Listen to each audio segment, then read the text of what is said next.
સુરેન્દ્રનગર ખાતે ઉપસ્થિત છે અને જાગૃત અને પ્રબુદ્ધ નાગરિકો સાથે વાત કરીશું, કારણ કે લોકસભાની ચૂંટણી આવી રહી છે, શું માની રહ્યા છે તે લોકો તેના વિશે વાત કરીશું। લોકસભાની ચૂંટણીમાં આ વખતનો મહત્વનો મુદ્દો જો જોવા જઈએ તો કયો હોઈ શકે?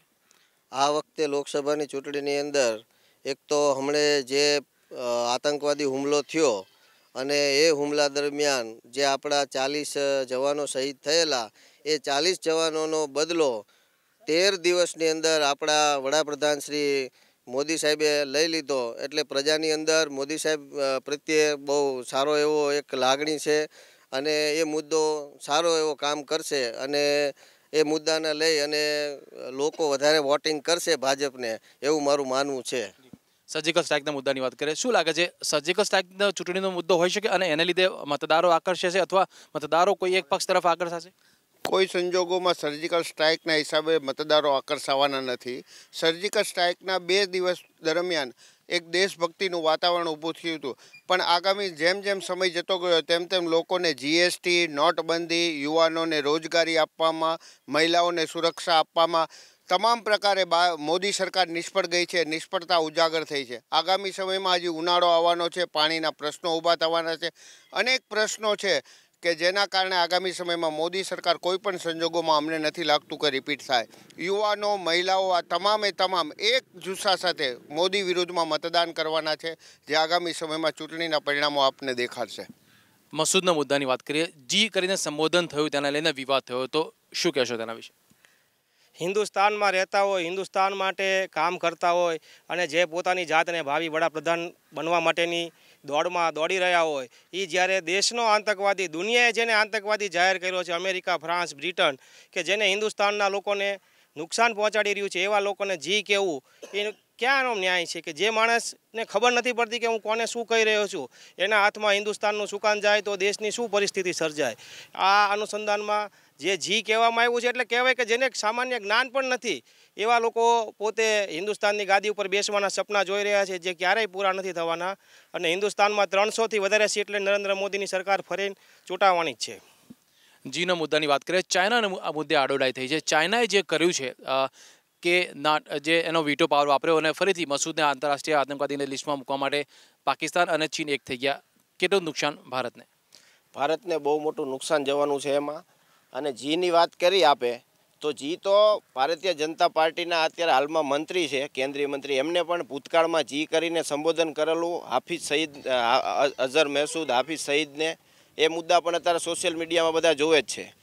એટલે એવું નથી કે રાહુલ ગાંધી તો કટાક્ષમાં બોલ્યા હોય, એમનું કહેવું છે અમે કટાક્ષમાં બોલ્યા તો આ કટાક્ષમાં બોલ્યા હોય। બીજી વસ્તુ કે ચીને આજ આડોડાઈ કરી અને આંતરરાષ્ટ્રીય આતંકવાદી ઘોષિત કરવામાં સાથ નથી આપ્યો, તો એ જ રાષ્ટ્રપતિ, ચીનના રાષ્ટ્રપતિને અમદાવાદમાં ઝુલાવ્યા હતા આપણા વડાપ્રધાને, આખું અમદાવાદ શણગારીને કરોડોના ખર્ચે, બરોબર? તો તમે અત્યારે કેમ ચીનને કહી ન શક્યા કે અમે તમને આટલો સહકાર આપી છીએ તો તમે અમને સહકાર આપો? એનો મતલબ એવો છે કે બતાવવાનું જુદું અને કરવાનું જુદું। એટલે નરેન્દ્ર મોદી સરકારના ચાહવાના અને બતાવવાના જુદા છે, એ લોકો બધા જાણે જ છે।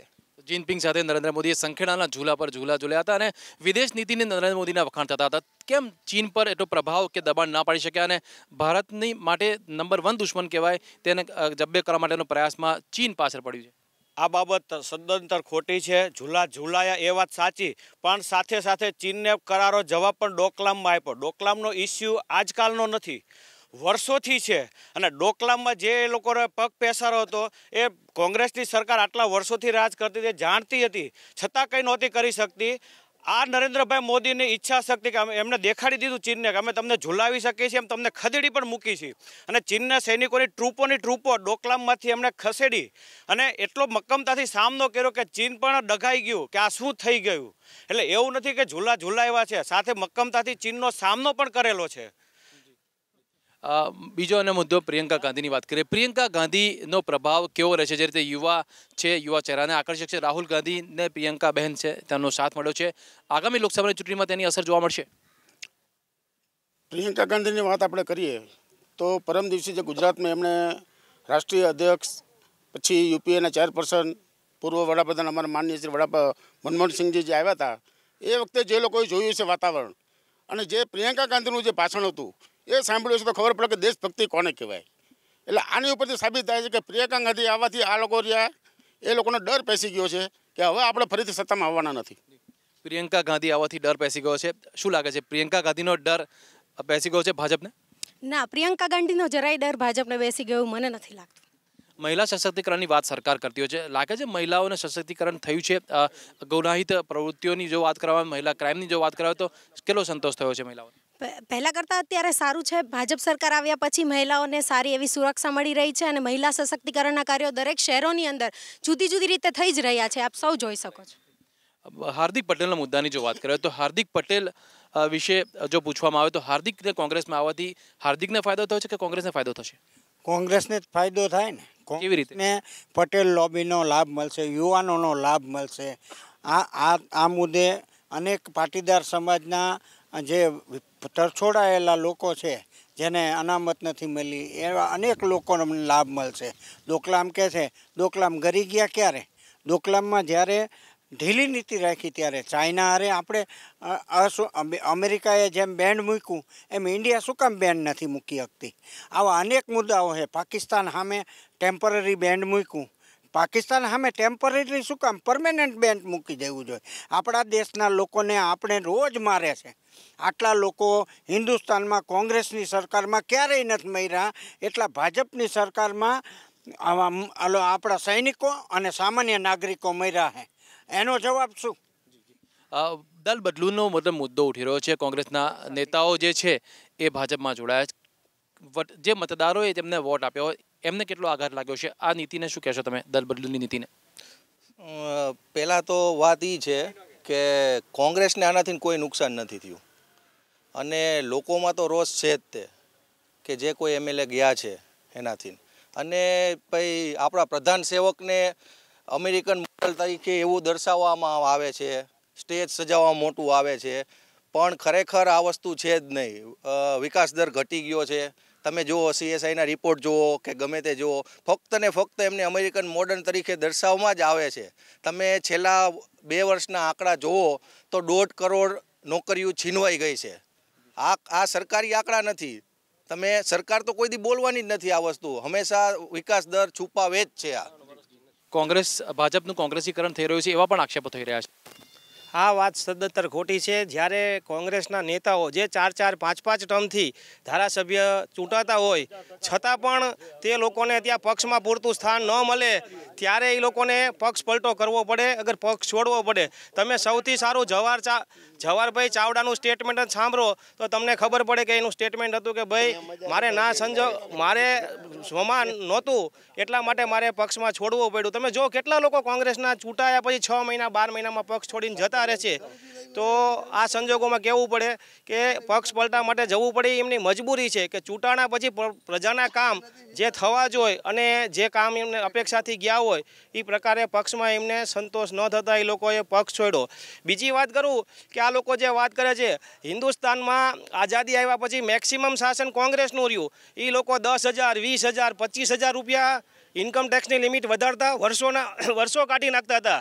ત્યારે નરેન્દ્રભાઈ મોદીની સરકારે સામાન્ય લોકોને દરેકને ઘરને જે વસ્તુ લાગુ પડે છે એ જ એક જ સાથે 5 લાખ રૂપિયા ઇન્કમ ટેક્સની મુક્તિ મર્યાદા વધારી દીધી કે જે માટે આપણે દર વખતે બજેટની સામે બેસીને જોવું પડતું હતું અને સામાન્ય માણસ છાપામાં એ જ જોતો હતો, ટીવીમાં એ જ જોતો હતો કે કેટલી ઇન્કમ ટેક્સની લિમિટ વધી 10,000, 20,000. તો આ એક જ ધડાકે 2.5 લાખના 5 લાખ રૂપિયા કરી દીધા. તો જે વસ્તુ હિન્દુસ્તાનના ઇતિહાસમાં પહેલી વખત બની છે. દરેક લોકોને લાભ થાય પ્રકારનું આ કામ નરેન્દ્ર મોદીની સરકારે કર્યું છે. મોંઘવારીના મુદ્દાની જો વાત કરવામાં આવે તો મોંઘવારીના મુદ્દે સરકાર કેટલી સફળ રહી છે, કેટલી નિષ્ફળ રહી છે? આખું હિન્દુસ્તાન જાણે છે. નોટબંધી પછી લોકો બેહાલ થઈ ગયા, બેઘર થઈ ગયા. જે બહારગામથી અહીંયા આગળ જોબ કરવા આવતા હતા, બિહારના લોકો, બંગાળના નાના ઇન્ડસ્ટ્રીઓ બંધ થઈ ગયા. આ બધી બેકારી ઘણી વધી. એ બધો મુદ્દો જોવો તો મોંઘવારી કેટલી વધી અને દેશની GDP ઘટ્યું. વિદેશોમાં જઈને કહે છે કે અમારો નેટ ગ્રોથ 9% છે જ્યારે આપણો નેટ ગ્રોથ 2% નથી. હવે એ મુદ્દે જુઓ તો હિન્દુસ્તાનનું ડેવલપમેન્ટ કેટલું, અહીંયા ઇન્ડસ્ટ્રી કેટલી આવી. સુરેન્દ્રનગર છેલ્લા 20 થી 25 વર્ષથી ભાજપને મત આપે છે. અહીં દરેક ધારાસભ્ય ભાજપના આવ્યા છે અને ભાજપના ધારાસભ્ય અહીં મેગા ઇન્ડસ્ટ્રી કઈ લાવ્યા? અહીંયા આગળના લોકોને મેગા ઇન્ડસ્ટ્રીનો લાભ મળ્યો ન મળ્યો? અહીંયા કોઈ મોટી ઇન્ડસ્ટ્રી કે મોટા બીજી ટાઈપના ગૃહ ઉદ્યોગ કે બીજા કોઈ આવ્યા નહીં. તો એના મુદ્દે ભાજપે અહીં શું કર્યું? રસ્તા રોડ જોવો, સુરેન્દ્રનગરની પરિસ્થિતિ જોવો, બધું જ સ્થાનિક મુદ્દાઓ પણ એટલા જ હાવી થયા છે અને આગામી લોકસભાના ચૂંટણીમાં અનેક મુદ્દા મહત્વના રહેશે. સુરેન્દ્રનગરના સ્થાનિક પ્રબુદ્ધ નાગરિકો સાથે ચર્ચા કરી. કેમેરામેન અવનીશ સાથે હું વિશાલ કાલાણી, ABP અસ્મિતા, સુરેન્દ્રનગર.